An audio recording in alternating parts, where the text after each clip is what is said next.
We begin with the annual gathering of journalists, government officials, and the occasional celebrity. A lot of those around. Well, it's happening tonight at the White House Correspondents' Dinner in Washington, D.C. President Trump is not expected to attend the event, which has long been held at the Washington Hilton, a hotel not far from the White House that is filled with quite a bit of presidential history in its own right. CBS News Chief Washington Correspondent Major Garrett has more.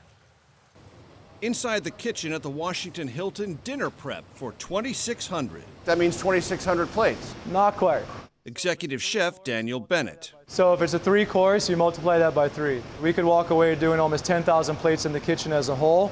The White House Correspondents' Dinner has been an annual tradition since 1921, bringing together presidential comedy. I always look forward to these dinners where I'm supposed to be funny. Intentionally.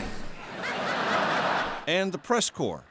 The Hilton has been its home for 57 years. Obama out. It is also known for one of the darkest moments in presidential history. Thank you very much. President Ronald Reagan had just finished speaking at a union convention when he emerged from the hotel and was struck by a bullet from would-be assassin John Hinckley. Reagan survived and returned to the Hilton less than 6 months later. Now there is a plaque that commemorates that attempted assassination. Shortly thereafter, this garage was constructed with a secure door so the presidential limousine enters and the president can exit with absolute security. The garage entrance leads to a long hallway adorned with photos of each president and first lady. And through this door, the president, when he attends the dinner, makes his way to the main ballroom stage here. Oh God. Every president since Lyndon Johnson has spoken here, often making several trips a year for fundraisers, conferences, and the National Prayer Breakfast. This is a beautiful tradition.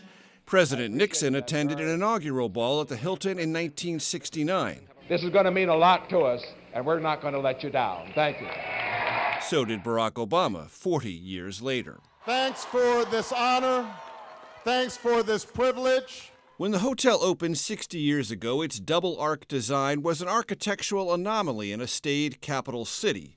A 30,000-square-foot ballroom, one of the largest indoor gathering spaces in town, was big enough to hold concerts, the Doors in 1967, Jimi Hendrix a year later.